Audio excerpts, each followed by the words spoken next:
देखिए एक संस्कृत में सूत्र है और उसी का हिंदी रूपांतरण ये है।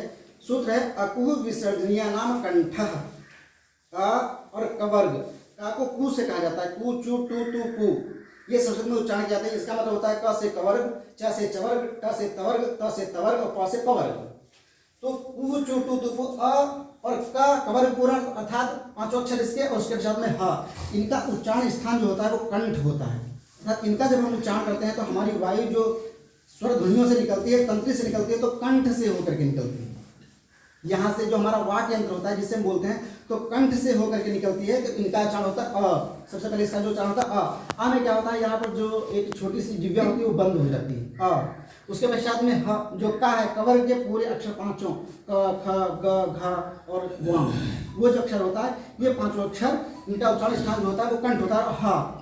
हा को संस्कृत में हम विसर्ग कहते हैं।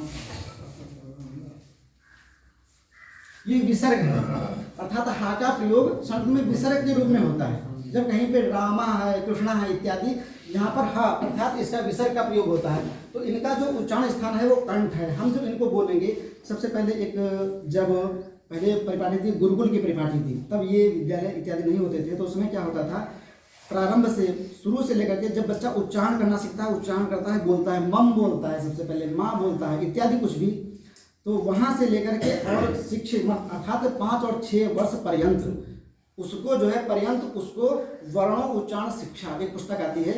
उसमें हमें किस अक्षर को किस प्रकार से बोलना है, अर्थात जिस अक्षर को हम बोल रहे हैं उसकी जो वाणी है उसके पश्चात हमारी जीभ जो है ये कहाँ पर लगेगी, मुख के किस भाग में लगेगी, कंठ में लगेगी, तालु में लगेगी या फिर मूर्धा में लगेगी, ये उसमें ज्ञान दिया जाता था। और इससे हमारे क्या होता है, हमारी जो भाषा होती है वो और अधिक स्पष्ट हो जाती है।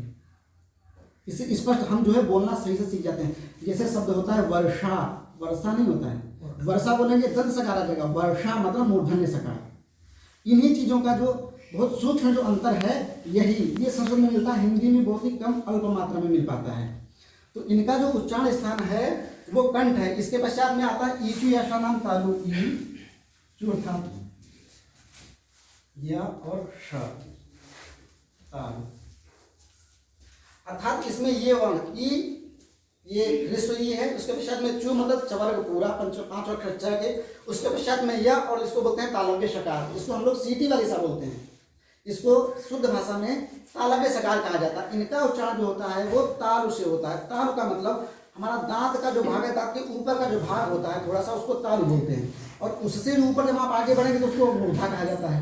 तालु का मतलब ये जो भाग होता है, जीभ यहाँ लगनी चाहिए। इन वर्णों को उच्चारण करते समय जैसे ई, चू, य और श, इनको उच्चारण करते समय हमारी जीभ जो है वो तालु में लगनी चाहिए, उसको स्पर्श करना चाहिए, तब हमारे इन वर्णों का उच्चारण होता है। तो इनका जो होता है वो तालु से होता है।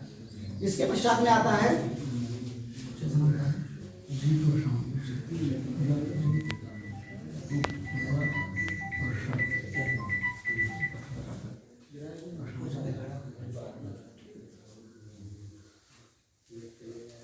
इसके पश्चात इसके आगे है री, र को कहते हैं, र जो रेफ हम लोग कहते हैं उसको।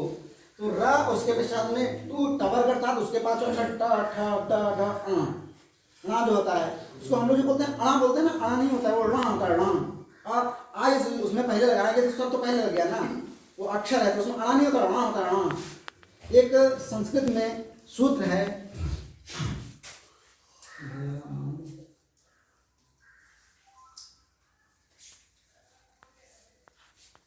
जिन्होंने अध्ययन किया होगा कक्षा 8 या 10 में, वहां पर आता है शब्दानुशासन, महेश्वर सूत्र जिन्हें कहते हैं। उनमें ही एक आता है यमंग गणनम,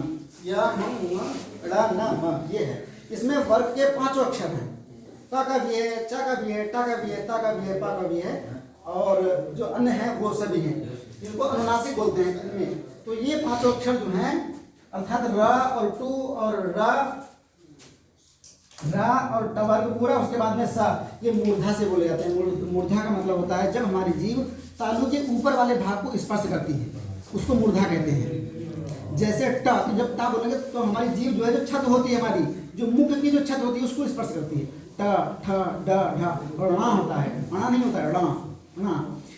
अनुनासिक का मतलब होता है अनु माने पीछे, नासिक अर्थात उनका उच्चारण नासिका के बाद में होगा। पहले ही शब्द आप जब बोलेंगे तो बाद की जो ध्वनि होगी वो नाक से निकलेगी, ना ना मा, वो बाद की जो ध्वनि होगी वो नाक से निकलेगी। पहले का अक्षर होगा वो थोड़ा मुख से निकलेगा, क्योंकि इसमें दोनों का प्रयत्न होता है, दोनों का प्रयास होता है, अर्थात मुख का भी और नासिका का भी। इसीलिए तो इन ध्वनियों को बोलते समय आवाज जो हमारी है वो कुछ नाक से भी निकलती है।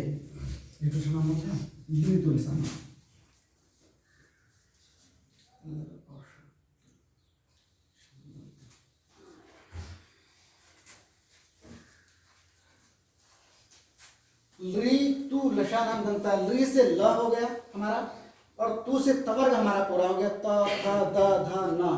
इसके पश्चात में स, इसको बोलते हैं दंत सकार, जिसको हम लोग सरौता वाली सा बोलते हैं हमारी भाषा में बच्चों को समझाने के लिए कि ये सरौता वाली सा है।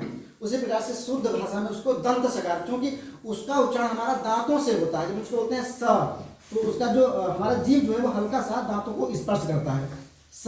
और जब हम उसको बोलेंगे ऋतुषणम दंता, तब इस वाली सा का उच्चारण होता है। और जो मूर्धन्य सकार होती है उसका उच्चारण जब हम करेंगे तो हमारी जीभ घूम जाएगी, घूम कर ऊपर तालु जो होता है उसमें लगेगी, तब शा का उच्चारण होगा, जैसे वर्षा। तो इनका उच्चारण करते समय हमारी जीभ जो है उसका स्पर्श दांतों को किंचित थोड़ा सा हल्का सा करती है। तो ये सभी का उच्चारण दंत से होता है, अर्थात ल त थ इत्यादि। और ये चीज और है कि हमारी जो संस्कृत भाषा है, हिंदी भाषा और कुछ संस्कृत भाषा, तो उसमें क्या होता है कि संस्कृत भाषा ही एक ऐसी भाषा है जिसको बोलते समय हमारी जो जीभ है, जीभ की सभी मांसपेशियां जो भी हैं सभी यूज होती हैं, प्रयोग होती हैं। अन्य भाषा को बोलते समय नहीं।